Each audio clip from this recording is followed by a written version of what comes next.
So the overriding concept of the USGA's room at the museum is the golf's greatest major champion. Obviously, Jack is golf's greatest major champion. What do you think made him, aside from talent, made him golf's greatest major champion? Well, Jack was great even when he was a kid. I mean, he just had everything you need. I mean, he was smart. He didn't have a temper problem. He didn't get sort of tempted, that golf's always tempting you to try to cut corners or dog legs or go for pins that you shouldn't go for. And he's a great tactician and an amazing pressure player. Loved competition. Had the power, which is wonderful. Could carry the ball farther than most anybody, and had that high ball flight left to right. And, just loved to have the thing close on Sunday afternoon and then beat you. And he sort of had all the ingredients. He might not have been the greatest short iron player or bunker player or even chipper, but he could flat putt, and he would put that ball on the safe side of the green, and it's a great 25-foot putter, and he just sort of had it all. You know, what can you say? I mean, the guy he was phenomenal, almost in every category. Do you remember the first time you came up against him in competition, what that was like? Well, it was a pretty interesting story. I had never played the U.S. Open, and I knew it was coming to Olympic Club. I was a junior member there, and so I was up at BYU and just turned 19 and qualified at the Country Club of Salt Lake, and went into the pro shop, and I didn't even know what I was doing, and said, how many spots? They said, there's one spot today, and I think it was 69 pros and one amateur. I was that. And I beat Chick Evans in a playoff, and then I made it pretty easily at San Francisco Club because that was my other home course. And I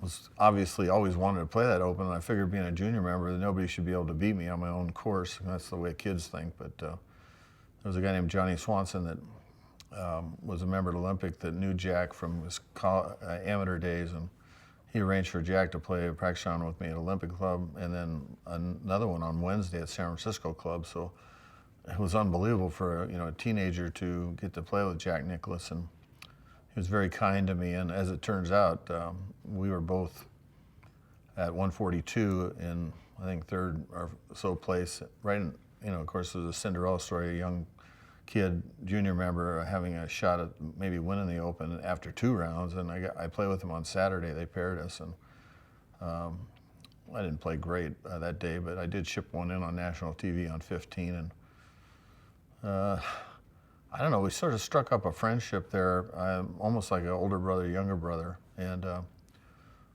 even though we sort of bucked heads a little bit in a nice way in the mid-'70s when I was on the top of my game and he was on the top of his game, but he always liked me. I don't know why. He liked the way I swung. He told his kids, that's the guy you want to swing like. You want to swing like Johnny Miller, and he always said nice things about me, and I wasn't afraid of Jack, but I idolized him on the way he used his time for family. He would go to the football games or the different games, basketball games of his kids, and put a high priority on that. I like the fact that he picked the tournaments, fewer tournaments than almost anybody played. So I copied that. Copied about a lot of things that Jack did in the way he went about his business, and how graceful,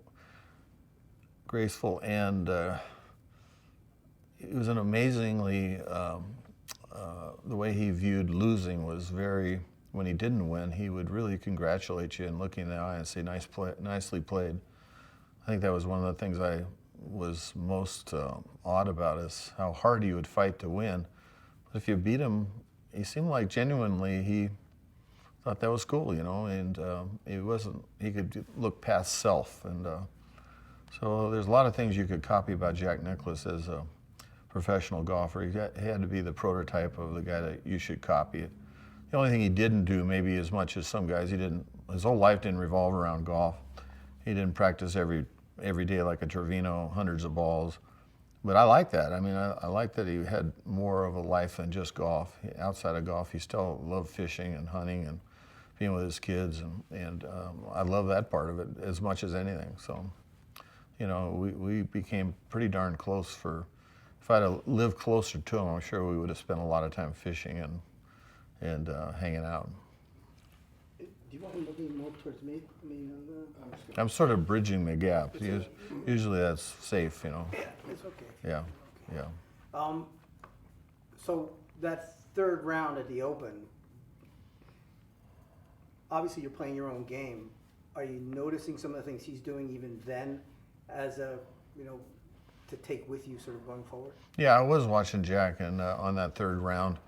I was doing my own thing, but just the way he went about pre-shot routine and where he was playing the ball off the tees, because I'd, you know, of course, been playing that course since I was like 11 years old, and just the way he was really the first guy to not hit driver off the tee on a lot of holes. And he also was one of the first guys to play safe on tough pins. So I was noticing just the way he went about hitting one iron off the tee, sometimes 3-wood. He could draw his 3-wood better than his driver. He'd like to play that straighter little cut with the driver and a lot of his long irons, but he could turn that 3-wood on the dogleg lefts, and just the way he had the ability to throttle back. He was just the opposite of like a Phil Mickelson or Arnold Palmer, where they were tempted to try the impossible or the hard shot, and they just loved the thrill of trying to do that. Where Jack wasn't into thrills. Jack was into being a tactician. Like I said, again, I think he really watched Ben Hogan, the way he played unemotional golf. He wasn't trying to outdrive you. He would use his power very judiciously. You'd notice on a par 5, you'd be hitting it out there fairly close to him on all the other holes, but you get to a par 5 and he could hit it another 20 yards if he wanted. So that was one of his big assets. And not only his driver, but he could hit the 3-wood an extra 20 yards and the 1-iron an extra 20 yards if he wanted. So it wasn't just the driver. He could hit the other clubs longer when he wanted to. And that was a big advantage for him, and he knew it. He's a guy who had competitors throughout his career that he matches up with. He has Arnold and Gary sort of early on. He's got you and Tom.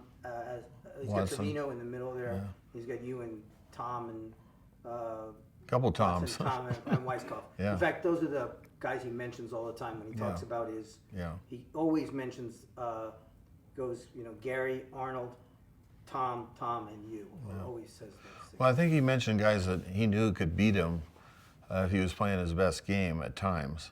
The other guys, I think he probably thought, well, if he plays well, they can't beat him. But he knew that with my iron game and the fact that I played so aggressively, that if he played really well and I played really well on especially non-majors, that he'd have trouble staying with me. He knew that because he just didn't play that aggressively like I did with my irons. So my irons were better, the 5-iron through the wedge, than his, and I knew that. But I wish I could have had him as my mentor in majors, because I never realized you don't play majors that way. He played everything geared for the majors, where I just like to win anything. I was not geared for the majors like he did. I didn't buy into the fact that the majors were that much more important than a great tournament like the LA Open at Riviera, or maybe the Firestone Classic at Firestone, and playing maybe the World Open at Pinehurst. To me, all those things were fairly close to a major, but looking back on it, that was a mistake. And then the way I played aggressively with the majors just wasn't the way to play them. And looking back, also the majors are probably worth 5 or 10 times more than a regular event. So Jack was right all along. He sort of sold the public on the major idea, though. He sold the fact that the majors were way more important, and the press bought into it. They were always more important, but he's the one that started. And of course, Tiger sort of grabbed it. Maybe Watson, and then Tiger grabbed it from there. So, and I think they're probably right. It's good for the public to have, in the spring, think about Augusta, and then in June, the U.S. Open, in July, the British, and August, the PGA. It's probably the way it should be. So it's interesting. I never thought of it as him being the guy to sell. You know, he was the one who won the most, finished second the most. So it stands to reason that he would sell it. But I guess I never thought of it that way. But you're saying that he certainly focused his game on the majors, right? I mean, everybody looked towards those tournaments. I used to read Golf Digest when it was the size of Reader's Digest. And, you know, you'd read that and they wouldn't talk about how many majors each guy had. They'd talk about how many wins you had. And they'd say one of them was the Masters, which was cool. But after that, people started counting, you know, because Jack was counting. And I don't even remember Arnold Palmer really talking. He wanted to win the Masters, of course. He loved that. He liked the majors, but he didn't talk about it as much as Jack. Jack really was the guy that set that going. He prepared for them, obviously, very well. One of the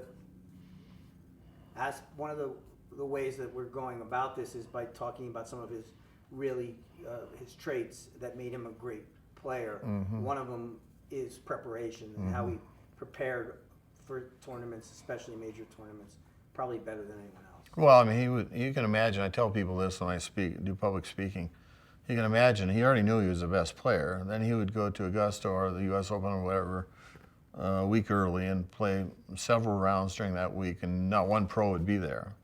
So it wasn't too hard to add it up in your brain. Okay, I'm the best in the world. I've been here for 5 days, and nobody's here. Who might win next week? I mean, it was like I deserved to win. I was already the best. I put in more preparation. I've got my game plan. All I have to do is exercise that game plan and execute it, and you know, I'm going to win. You know, my dad always said, you know, if you want to be the best, you got to be willing to do what other guys aren't willing to do, and that's what Jack did. Jack was doing things in the majors that made him feel that he deserved to win, and people have no idea the power of feeling like you deserve to win. Trevino thought he deserved to win because he'd hit more balls than everybody else. Same with Ben Hogan. You know, I thought I deserved to win because my iron game was better. I knew it was better than the rest of the guys, and I thought I knew more about the swing. Now, whether you do or not, you got to believe that you have some advantages. So you got to have. Jack knew he had that advantage, and he knew he was a great pressure player, and he knew that if he played his game plan, other guys could beat him for a while. But the way they went about playing, they would spin off. You know, they would blow up because they were trying stuff they shouldn't be trying. Where Jack could just plod along and let everybody just fly away. You know, they're in their little problems, and at the end it would be him and maybe one or two other guys on the back nine. And he thought that they couldn't handle the pressure of playing Jack Nicklaus coming down the stretch, and he would win. And that's just the way he believed. He wasn't wrong. No, he was right. Yeah. That's another area is self-belief. He had tremendous self-belief in his game, right? I mean, no doubt about it. Yeah. Commitment is another thing. He was totally committed to whatever he did. In other words, it wasn't that he was totally committed to golf. You mentioned that before. But whatever he was doing at that time, he was totally committed to that, whether it be golf or whether it be family or whether it be anything he does. Well, I used to play practice rounds with Jack, and first thing I noticed when I played practice round, I was just sort of messing around and, you know, sort of play fast and not put that much intensity or effort into it. And I noticed he was putting the same amount of waggle, the same amount of practice swings, the same amount he would get behind it and look at it. And even when he would put it up this far, he would walk up and, you know, go about his whole routine of knocking it in. And I was thinking, dang, this guy is playing exactly the way he's going to play on Thursday, Friday, Saturday, and Sunday, where I was just sort of messing around. And that was the first time I realized he was all about business. And he seemed to just have an ability to try, like you say, when he went out there on the golf course, it was all about focusing on excellence. There was no, it doesn't matter, it's Tuesday, it doesn't matter if it's Wednesday. I mean, that's not the way he played. So it wasn't such a shock for him when he teed it up Thursday that now, okay, I'm supposed to try harder because it's Thursday of the Masters. He had already played several practice rounds with that same intensity and the same pre-shot routine and the same glare in his eyes, and you know, so he was amazing that way. That's one of the things I really learned, and it helped me later on to focus more on those practice rounds and play more like I did in the tournament. He also, you know, as he gets further in his career, I mean, the one other thing I wanted to bring up was that I think it was in the 1970s. Jack played 40 majors in the 1970s. I think he finished in the top 10 36 times in the majors. That's an unbelievable record if you think about that. Yeah, I think the reason why Jack was so consistent is that he didn't really mess around with his swing much. You know, people were saying, you got a flying right elbow, that's no good. You know, you turn your head a lot. You're spot lining. You don't need to be doing that. People were throwing little critiques at him, but bottom line is the reason why Jack was so amazingly good, and people don't know this, but when he'd turn that head and take it back the way he did, he kept the face square for a long, long time here, and the flying right elbow kept it square. See, the minute you'd let that elbow do that, now the toe is open way up. So he'd take it back with that elbow here, and then he would come through, and the left elbow would almost correspondingly, again, keep the face square all the way through this huge hitting zone, where other guys were swinging more like the toe was doing this. So he was much more consistent because the face never opened and closed hardly. So he could just, his room for error was way better on side hill lies. You know, most guys, if the toe's doing this, the ball's above your feet, they would hit a big swing and hook. Or another way, they'd hit a big cut. With Jack keeping the face square that long, he hit it straight off of every lie. And the other thing, the way he turned his head and took it back and hit down on it, he could hit the ball out of the rough better than everyone. And the strength of his legs could hit the ball out of the rough better than everyone. And the fact that if his ball was sitting down on a little rut or if it was in a divot, the way he hit that ball first and then took the divot quite a ways after the ball. It was about a full inch after the ball. In fact, on the par threes, nobody really knows this, but he would tee the ball up pretty high on the par threes, and he would hit it on purpose on the way down. So he would impart more spin because he was hitting it up here and spinning the ball down and driving it up there. So he was able to. I remember playing with him also in the team championship, and I said, Jack, what are you going to hit here? 6-iron? He says, yeah, I'm going to hit 6-iron. It was a little into the wind, and he said, I'm going to hit it one groove down. And I said, what was that again? He said, yeah, I'm going to hit it one groove down. It goes right through the wind when you hit it one groove down. I was like, are you kidding me? One groove, and he wasn't kidding, you know. He was. So I mean, he was doing some things that the other guys weren't either able to do or weren't even intuitive enough, or I don't know what the word is, but he had some advantages, and he knew he had advantages.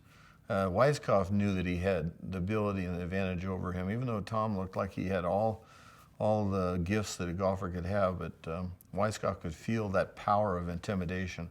I probably shocked Jack a little bit because I was sort of like, in my mind, wasn't intimidated by him. I figured, hey, the guy is Jack Nicklaus, I'm going to go whoop him.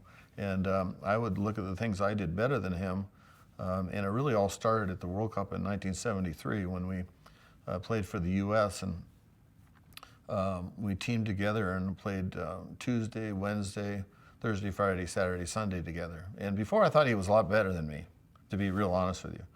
But after all those days of playing together, I started realizing, wow, I won the Open, but I thought he was quite a bit better than me. And I started thinking, well, you know, he hits maybe a few yards farther than me, and he can hit his long irons better than me. But once I got to the middle irons, the short irons, I was definitely better than he was. And I thought, in my mind, maybe I was dumb to think it, I was thinking, you know, I can beat this guy. And of course, I started out and won the first 3 tournaments of the year right after that World Cup. And ended up winning 9 times that year. But it was really all because of that 73 World Cup, of being paired with him that many days in a row and realizing my time's now. I mean, I'm ready to do it. I don't have to feel afraid of Arnold Palmer. I don't have to be afraid of Gary Player or Billy Casper, all those other guys, and Jack Nicklaus. I was ready to go. But, you know, I still love Jack, but I knew I could beat him if I had my game going right. It's interesting because, you know, he wins his first major in 1962, his last major in 1986. That's a 24-year span of winning major championships. That's really incredible. Yeah, that 24 years of winning majors is sort of off the charts. Probably he could have even won, who knows, more if he wasn't so his time was sort of being divided in a lot of areas with the golf course design and family and just I think he wasn't one-dimensional with golf, which I think maybe worked in his advantage.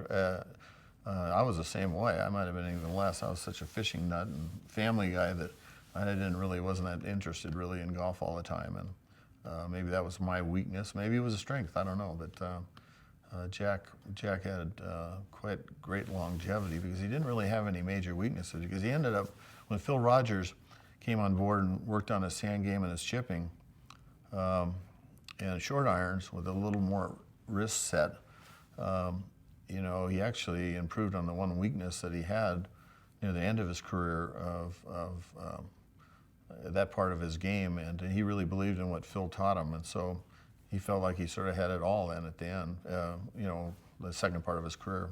Yeah, and again, it just gets back to that sort of competitive nature of his where, a lot of guys, you can define rivalries by this one and this one, this one and this one. But he goes for that period of time where he's got all these different rivals, which is also very unusual. Well, when you're that many years, you're going to have some amazing rivalries. And that era in the 70s, well, even the late 60s was pretty incredible. When you look at Arnold Palmer and Lee Trevino came out of nowhere. You had Billy Casper you had to worry about in the late 60s. And that was a great group there, and then all of a sudden in the 70s you had guys like Floyd and Irwin and myself and Lanny Watkins and that group, and Tom Watson came on a little bit later. That was an amazing group. In that 70s there were like 10 players that were all amazingly good players, just really were, and Jack just sort of absorbed it all and able to fend them off, because I'm not taking anything away from the Faldo, Greg Norman, Longer, Wisdom era, but it wasn't nearly as strong as the 70s era. And the 80s era was really, really weak, to be honest with you. The two best American players were Curtis Strange and Calvin Peete. So it went sort of in the dark hole there in the mid to late 80s. But, the 70s, I mean, Jack didn't have to beat the guys that he did. In that amazing era, who knows how many majors he would have won. But that was probably the strongest era in golf history among guys who were sort of alpha-type golf males that weren't afraid of you, just kicking the shins to say hi, tough guys. Tough guys on Sunday, much tougher than they were in the later 80s and 90s and 2000. Tiger obviously was a tough guy, but he didn't have that many super tough rivals besides Mickelson. Right. Jack and golf course design, another area where he sort of uses all the things that he learned about the game to rise to almost, again, a different place above a lot of other people. Well, he used his fame, obviously, as the world's best player to get a lot of jobs, even at the beginning, and he tried to be the best he could be. He really dove into it. Arnold Palmer was doing it also, but more of a hobby, sort of like the way I did it. But Jack basically embraced that as being like golf, that he wanted to be fantastic on it. And he did a good job. He's done a lot of courses all over the place, and I hand it to him. He's gotten a lot of enjoyment out of it, too. I guess that's the most important. Got his, Jackie Jr., his son, involved, and family a little bit involved. So, I mean, it's been really nice for him to have a lot of things to do as he dropped out of golf. So the golf design has been, in some ways, a sort of a savior psychologically for him, because he's still sort of competing through his golf course design, and he's done a super job. And he also looks at it as leaving a legacy. When you talk to him about it now, he's very proud of it, of the fact that there's going to, when he's gone, and he understands that, there's going to be this visual legacy left. They'll be taking divots out of Jack Nicklaus long after he's gone. I won't even think about him being gone, but happens to all of us. So, he's a guy I really love. I really love Jack Nicklaus, and the example he set, and friendship, and the families he has. It's been amazing just to be part of his, pretty much not his whole career, but a lot of his career. So, I'm very fortunate to be a friend of his. Yeah. That's probably enough. That's enough for a book. That is maybe one more thing about it. Okay. Just and that's the family and integrity, and the fact that you touched on it a little bit, how you model your, you saw a lot in him and the way he was always at the kids' games and all that kind of stuff. I mean, again, he was very aware of the importance of family, and he obviously still is, but he certainly was when he played. I mean, it takes a special guy to have 5 children, and especially when you're playing the tour. And of course, he had blessed with a wonderful wife, an unbelievable wife, and Barbara.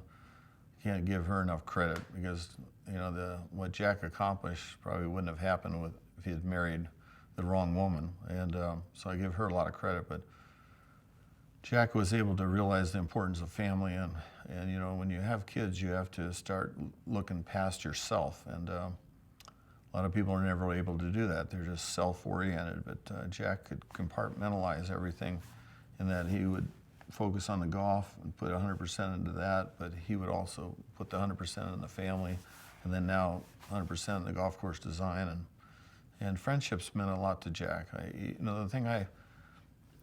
Two of the great traits you can have in life is to be honest and to have people trust you. If you can have those 2 traits where you are honest, which usually brings trust, that's some of the greatest things you can have, and you have a lot of friendships when you do that.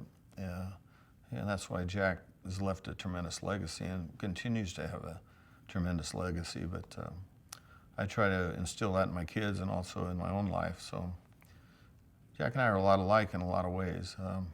I'm not as driven as Jack, but Jack was a tiny bit afraid of me at one time. And he knew that I didn't have the fear of Jack Nicklaus.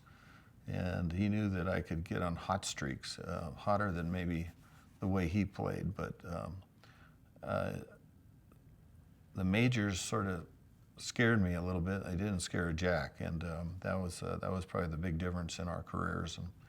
But all in all, it was a lot of fun playing against him. There's nothing better than to be at the British Open at Birkdale and battling the new Seve Ballesteros, who just came on the scene at 19, and he was leading, and beat those 2 guys by 6 shots, and to win other tournaments like the World Open at Pinehurst in a playoff with Jack, and able to beat him with the birdie on 16. When you beat Jack Nicklaus, it was a whole different feeling. There was nothing like beating Jack Nicklaus in a play down the stretch, and had great rivalry, of course, with Tom Watson and Arnold Palmer and others. But everybody knew he was the guy that gave you the e-ticket ride, no doubt about it. Great. Awesome. Yeah, thanks. Did you want to just ask about the grandchild naming, or? Sure, I was pretty emotional about that. I can see. Yeah. No, a little bit. I mean, I always get emotional, but go ahead. I was just gonna ask, did you have a grandson named Nicklaus? You want me to do this on Yeah, camera? Yeah. Go ahead. Will you ask it? Oh, you have a grandchild named Nicklaus, obviously that.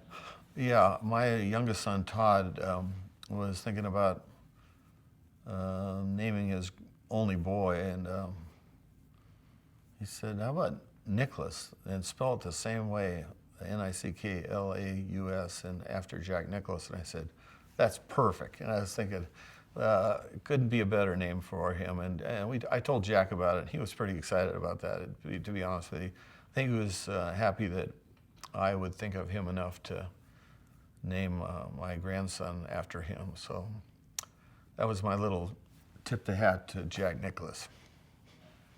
Great. He's going to ask. Yeah, thank you. Want Good water or job. something? Good job. No, I'm good.